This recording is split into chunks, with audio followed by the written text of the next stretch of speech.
Bir dənə sübh namazın qəzaya vermək biz nə boyda fəlakətdir? Biz nə qədər fəlakətdir? İmam Sadiq əleyhissalama bir nəfər yaxınlaşdı, dedi, ağa, dedi, bəli, dedi, bir dənə böyük günah eləmişəm. Dedi, Allah səni bağışlayar, narahat olma. Dedi, ağa, çox böyük günah eləmişəm. Dedi, Allah əgər Əbu Qubeys dağı boyda da günahın olsa Allah bağışlayar. Əbu Qubeys dağı Ərəbistanda bir dənə dağdır, böyük dağdır. Dedi, o boyda da günahın olsa Allah bağışlayar. Dedi, ağa, ondan da böyük günah eləmişəm. Dedi, nə günah eləmişsən? Dedi, filan günah. İmam Sadiq bir sənə cavab verdi ona. Dedi, mən qorxdum, sən deyəcəksən, sübh namazın qəzaya vermişəm. Sən sübh namazın qəzaya verməmişsən, böyük deyil o qədər də. Ondan sonra İmam Sadiq qayıtdı axuz zamanda, yəni bu dönəmlərdə insanlar o qədər ruzu problemi yaşayacaq, ona görə ki, namazlarına diqqət eləmirlər, namazların qəzaya verilir.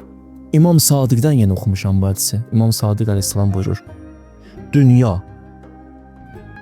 nə boyda da bir, düz deyin, günəşi ilə, ulduzu ilə, ayı ilə, galaktikaları ilə, bütünlüyü ilə, hamısı qızıl ola, qızılla dola. Bir nəfərin qızılı ola. O bütün o qızılı Allahın yolunda, dinin yolunda xərcləyə, onun müqabilində nə qədər əcr mükafat verirlər ona. Amma deyir, bir dənə sübh namazını ki verirdi əldən, o sübh namazının əcrinə mükafatına çatmaz. O bilmir nə itirdi. O elə bilir qəza eləyəndəcə o həmən gələcək. O elə bilir ki, bugün qıldı, sabah qıldı, həmənki olacaq. Bugünkü qılmısız, qılmısız. Bugün bir daha gəlməyəcək, qutardı getdi.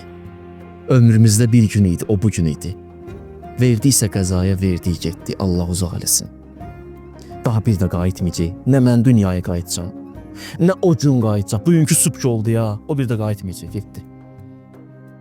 Amma Allah onun müqabilində nələr verirdi Allah? Allah özü bilir. Allah özü bilir nələr verirdi. Peyğəmbərdən hədisdir, kim sübh namazına fikir vermir, sübh namazını qılmır, Qur'an ondan bizardır. Qur'an ondan şikayətçidir. Qiyamət günü Qur'an-ı Kərim ondan şikayət edəcək. Bu qədər mühüm məsələdir. Şeytan biz nə vaxt insana cürət tapır? Nə vaxt cürət tapır şeytan? Şeytan baxır, görün bu namazı necə diqqət edir. Görsə namazlarına diqqət edir, şeytan ona yaxındır. Gördü bu namazı necə gəldi, qılır, ötürür, qəza, fikir vermir, şeytana cürət yaranır ki, mən bunu aldada bilərəm. Mən bunu aldada bilərəm. Sübh namazı günüvün ilk imtihanıdır. Sübh namazı günüvün ilk imtihanıdır. Allah səni birinci sübh namazına imtihan edir. Görün necəsən. Sübh namazından başuca çıxdığın, o birisi imtihanların hamısı bu imtihanla tarazlanır.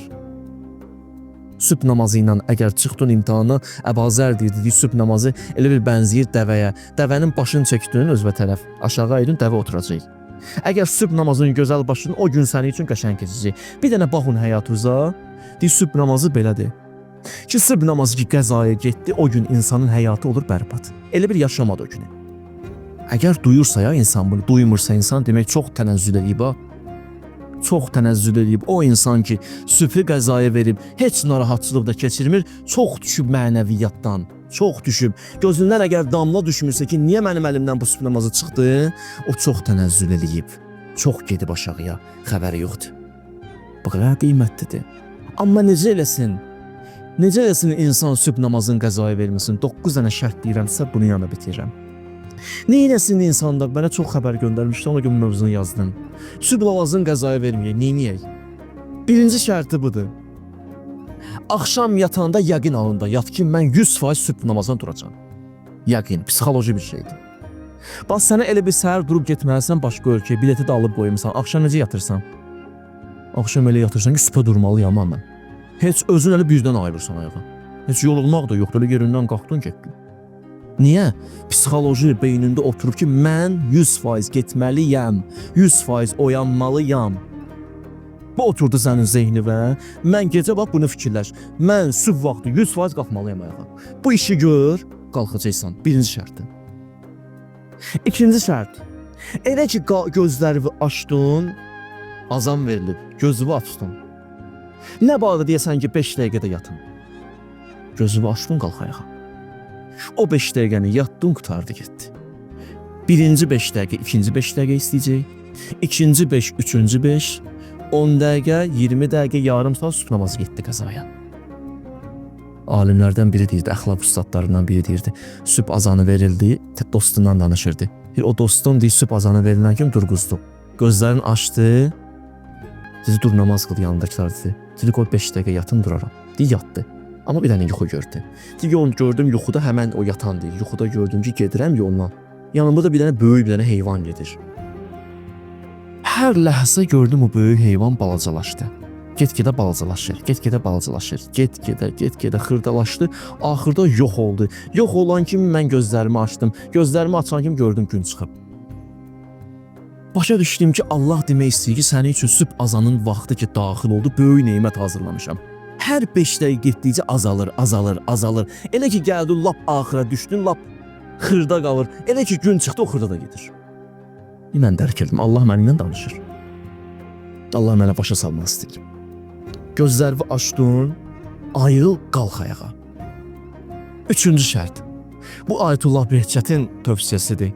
Deyir, sübh namazına qalxmaq istəyirsinizsə Allah sizi qaldırsın, o birisi namazları əvvəl vaxt qılın.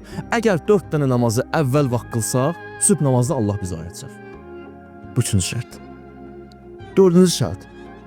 Həyatımızı nizamlayaq. Tez yatmağı bacaraq. Axşam 2 yeyəcən, 3 yeyəcən, orada burada oturub, ömrü boş yerlərə sərf eləməyəyin. Onu ilə otur, oyna, bunu ilə otur, yazış. Xüsusilə haram yazmaq, naməhrəmlə yazışır. Sonra istəyir sübh namazını ayasın. Qalxa bilmərsən, alınmazdı. Sübh namazı böyük nemətdir, Allah verməz ona. Gözü məsələn baxır sosial şəbəkələrdə haram şəkillərə, özünü aldada baxır. Niyyətin pakdır, ayılmayacaq. Evdə oturub televizorun qabağında televizoru yandırıb bağışlayız məni bu ifadəyə görə haram musiqi, haram şəkillər, ona baxa, buna baxa. O insan gözünü aça bilməz ki.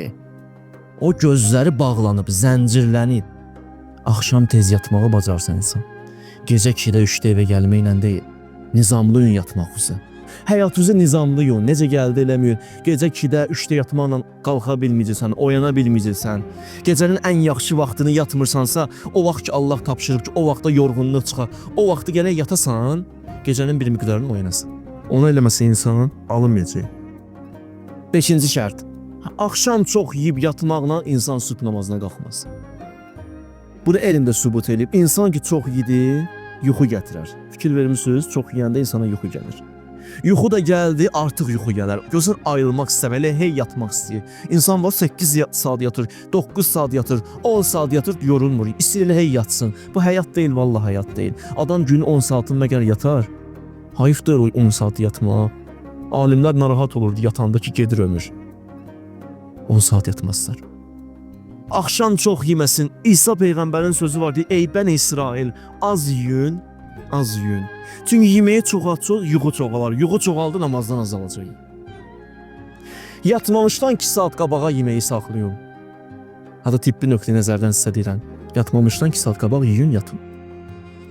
Yeyib o an yatmayın. O sizə böyük yuxu gətirəcək və yorğunluq gətirəcək. O səbəb olacaq ki, siz qalxa bilməyəcəksiniz yuxudan, biz qalxa bilməyəcəyik yuxudan. Bu 5-ci şərt.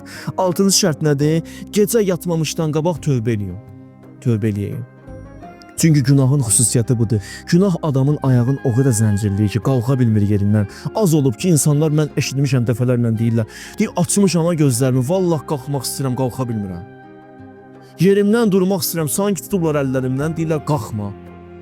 Məsumlardan birinə dedilər, gecə qalxa bilmirəm. Dedik, qəyyədət ki, zunubukə. Günahların elə zəncirləyib səni ki, ona görə qalxa bilmirsən. Ona görə axşam yatmamışdan qabaq tövbə eləyin, yatın. Gün ərzində nə günahlar eləmişik, tövbə elə yat. Bu 6. 7-ci üzrxahlıq eləm xanımlardan, kişilərdən. Qüsüllü şəkildə yatmasın, nə kişi, nə qadın. Qüsül gəlib boynuna geçsin, qüsülünü ersin, ondan sonra yatsın. Çünki qüsül verməmiş yatırsa, napak halda yatır. Napak halda olanda Allah ondan ünsiyyət qurmaz ki. Ona görə getdi. Xüsusilə də dəstəmaz alsın, yatsın. Dəstəmaz alsın, yatsın. 8-ci şərt də budur ki, çalışsın, ailəsinə tapşırsın. Kişi həyat yoldaşına, həyat yoldaşı kişiyə. Ki sən oyan, mən oyat. Mən oyanım, sən oyatın. övladlarını tapşırsınlar, övladlarını oyatsınlar. Ailə bir yerdə qalxsın namaza. Nə gözəl. Daha məsələn kişi 2 günlük qadını oyadır, sabah istənə deyəsən, onsuz da sən oyanmırsan, bundan sonra mən səni oyatmayacağam. Ya qadın deyə kişiyə ki, mən səni bu qədər oyadıram yuxudan, sən durmursan sübh, mən səni bundan sonra oyatmayacağam. Bu sözləri qoysun kənara. Qurani Kərimdə ayədir. Və əmur əhləkə bis-salat vəstəbir. Ailəvi namaza dəvət elə, əmr elə və səbirli ol. Səbir əldən vermə. Deyirlər bu ayə nazil olandan sonra peyğəmbər qalxardı, gələrdi xanım Zəhra əleyhissalamın evinin qapısında dayanardı, qapını döyərdi, ondan sonra çağırardı Əhl-i Beyti, ondan sonra Əhzab surəsi 33-cü ayəni oxuyardı, qapıda çıxıb gedərdi. Ailəvizi oyatmaqdan narahat olmayın. Bir dəfə olar, yorulma, qaldırayım. 9-cu da budur, nə ki qurmusan ki o zəngi çalacaq, oyanacaqsan, onun yanına qoyma. Biraz da uzağa qoy ki, heç olmasa yorğunluğa görə gedib qalxacaqsan ayağa, deyim, onu söndürəsən heç olmasa. Namaza da görə qalxmasan, onu söndürmək üçün qalxacaqsan ayağa. Gedib onu söndürəndə biraz yuxu qaçacaq. O anda da namazı qılarsan. Bunlar oturub fikirləşmişəm, neçə vaxt fikirləşib nə yazım, bunları yığdım bir yerə. Sübh namazını istəyirsinizsə qəzaya getməsin, bu 9 dənə şərt. Əməl edilsə inşallah qəzaya getməz.